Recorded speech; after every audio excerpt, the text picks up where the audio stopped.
तो स्टार्ट करते हैं श्रिंकेज अलाउंस, जिसमें लिक्विड श्रिंकेज, सॉलिडिफिकेशन श्रिंकेज और सॉलिड श्रिंकेज होता है। तो liquid plus solidification shrinkage compensate होता है राइजर से, और सॉलिड श्रिंकेज हम श्रिंकेज अलाउंस देते हैं पैटर्न के ऊपर। श्रिंकेज अलाउंस ये कंपनसेट होता है shrinkage allowance by giving size, extra size over the product. अब जैसे आपका प्रोडक्ट जो है, आपका प्रोडक्ट का डायमेंशन अगर ये है, जैसे आप एग्जांपल देख लो, तो सॉलिड श्रिंकेज में हो सकता है मटेरियल श्रिंक होकर आपका छोटा हो जाए।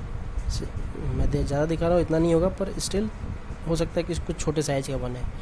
अगर आप सेम साइज़ का पैटर्न बनाओगे तो उसके लिए क्या करना पड़ेगा, हमें पैटर्न थोड़ा सा बड़ा साइज़ का बनाना पड़ेगा, ताकि ये मटेरियल अगर श्रिंक भी हो तो वो जितने साइज़ का आपको पैटर्न से मटेरियल प्रोडक्ट चाहिए वो उतने ही साइज़ का आपको मिल सके। तो इसके लिए क्या करना पड़ेगा, आपको पैटर्न का मटेरियल थोड़ा ज़्यादा, डायमेंशन थोड़ा सा ज़्यादा बनाना पड़ेगा।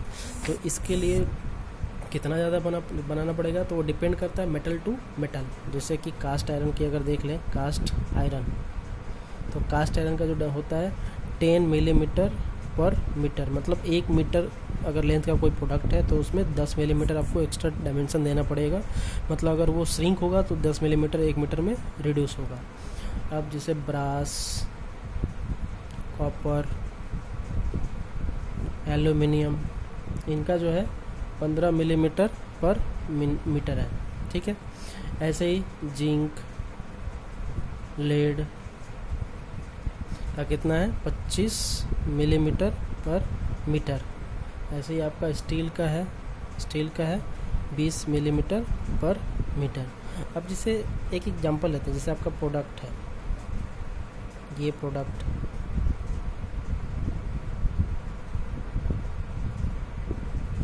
जैसे सपोज ये 1 मीटर है, ये जो है 500 मिलीमीटर है, ये जो है 200 मिलीमीटर है। तो ये प्रोडक्ट का डायमेंशन है। लेकिन जब आप पैटर्न बनाओगे तो वो थोड़ा सा बड़ा बनाओगे, कोर्स बड़ा बनाओगे।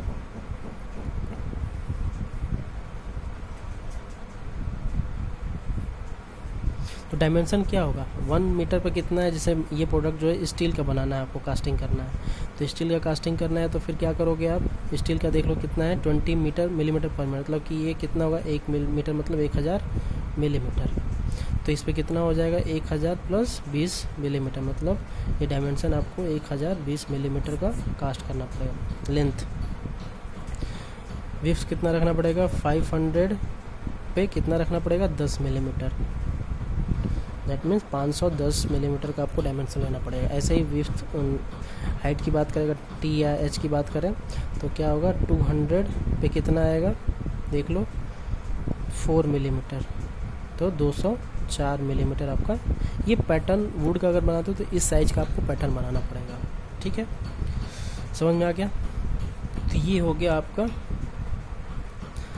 Shrinkage allowance. लेकिन एक एक्सेप्शन है, एक्सेप्शन है ग्रे कास्ट आयरन का।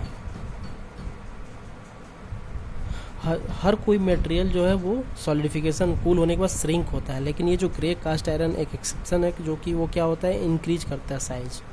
तो जब ये साइज़ इंक्रीज करता है तो क्या करना पड़ेगा, हमें पैटर्न का साइज़ थोड़ा सा छोटा बनाना पड़ेगा। तो हर प्रोडक्ट के लिए प्रोडक्ट पैटर्न का साइज़ थोड़ा बड़ा बनेगा, लेकिन ग्रे कास्ट आयरन के लिए आपका पैटर्न का साइज़ थोड़ा सा छोटा बनेगा। अब लास्ट ईयर के कई बार गेट में कई बार पूछ चुका है कि ग्रे कास्ट आयरन को लेकर, ग्रे कास्ट आयरन का साइज़ दे देगा, बोलेगा आपको पैटर्न का साइज़ बताइए। तो कई बार यही याद रखना है हमेशा कि इसका एक्सेप्शन है, इसका साइज़ आपको छोटा बनाना पड़ेगा। पिछले साल किसी गेट में दिया हुआ है, लेकिन उसका सिंपल इनकी तरह सॉल्व किया है कि पैटर्न का साइज़ ग्रे कास्ट आयरन के लिए बड़ा ही बनेगा, लेकिन नहीं, वो छोटा ही बनेगा पैटर्न का साइज़, ठीक है।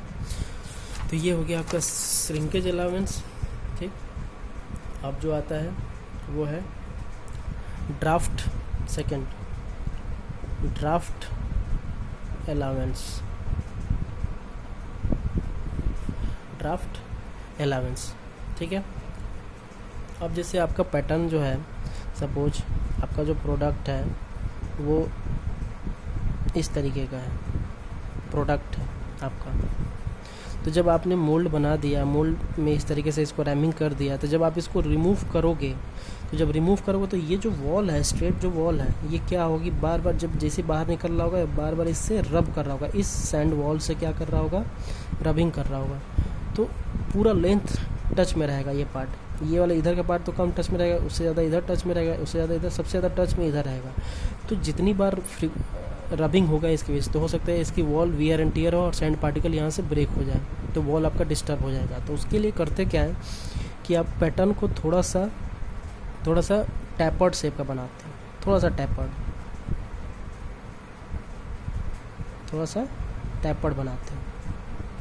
तो ये जो आपका साइज होगा, ये जो साइज होगा x, ये साइज सेम होगा, लेकिन साइज किसका हम बड़ा करेंगे, इस y का, y डैश,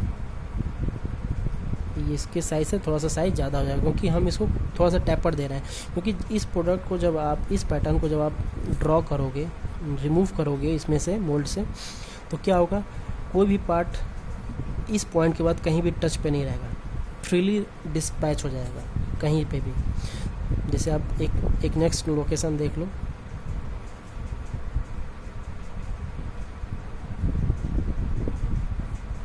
इस तरीके से कहीं एक आप निकाल रहे होगे, रिमूव कर रहे होगे, तो यहाँ पे आप, सॉरी यहाँ पे भी नहीं होगा, जस्ट इस तरीके से होगा, कोई भी बाउंड्री वॉल से कांटेक्ट नहीं होगा।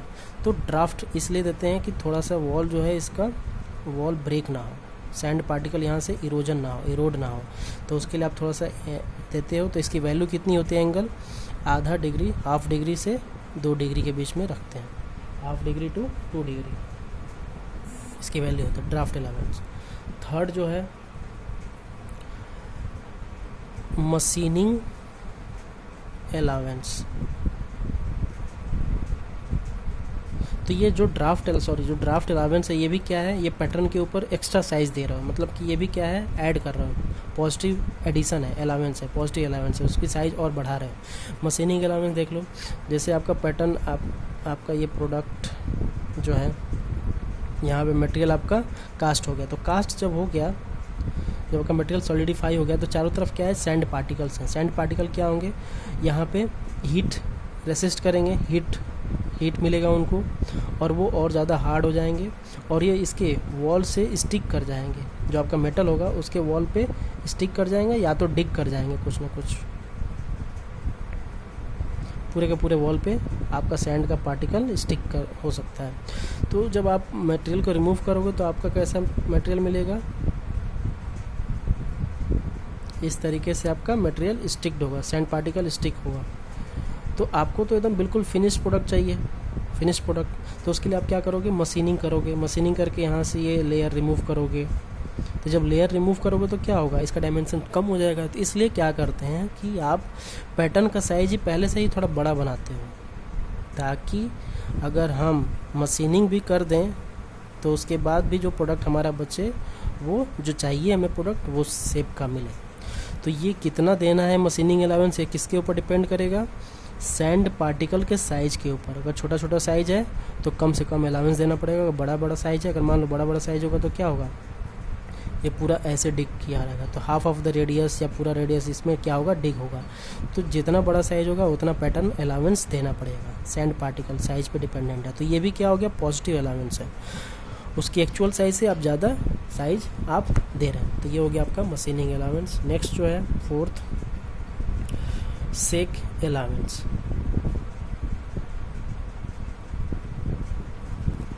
ठीक, मैंने पहले बताया कि ड्रॉ स्पाइक जो यूज करते हैं, ड्रॉ स्पाइक, तो उसमें कैसा था, ये इस तरीके का था। तो जब आप मटेरियल के अंदर पैटर्न के ऊपर, जब पैटर्न पे आप जब इसको रैमिंग करके इसको जब डिग करोगे और हल्का सा सेक करके रिमूव करोगे, तो जैसे आपका जो ये सपोज आपका मोल्ड बॉक्स हो गया, ये आपका पैटर्न है।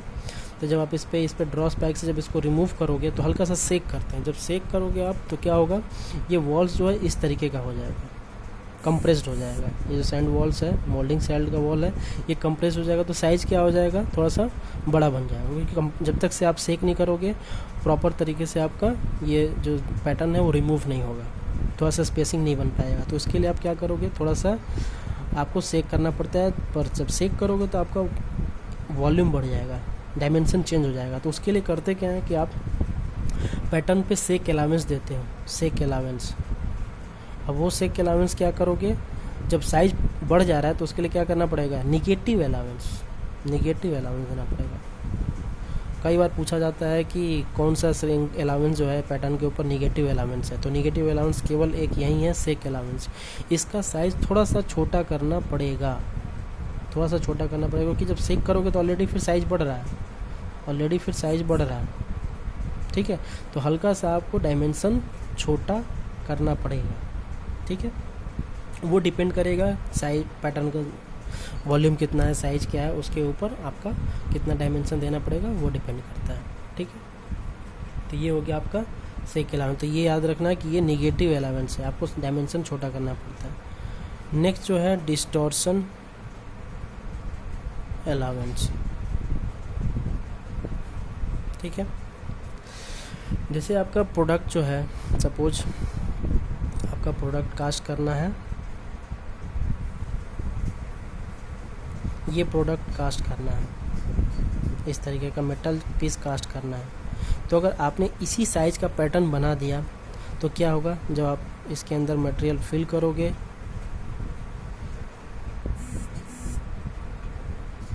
ठीक, जब आप इसके अंदर मटेरियल फिल करोगे तो होगा क्या, मटेरियल जब सॉलिडिफाई होगा तो क्या होगा, श्रिंक करेगा। तो श्रिंक करेगा तो ये देखो, ये जो लेंथ है, ये सपोज L1 है, ये सपोज जो लेंथ है ये L2 है, L2 क्या है, ग्रेटर देन L1 है।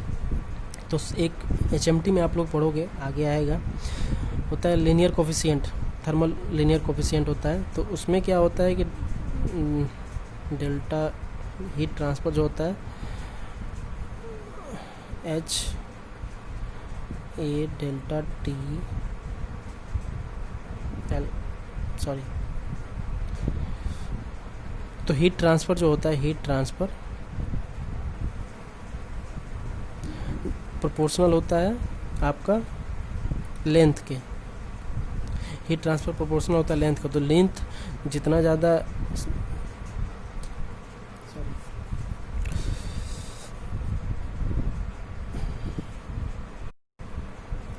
तो L1 कम है, L2 ज़्यादा है, L2 is greater than L1, तो क्या होगा, श्रिंकेज जो होगा L2 लेंथ में ज़्यादा होगा, श्रिंकेज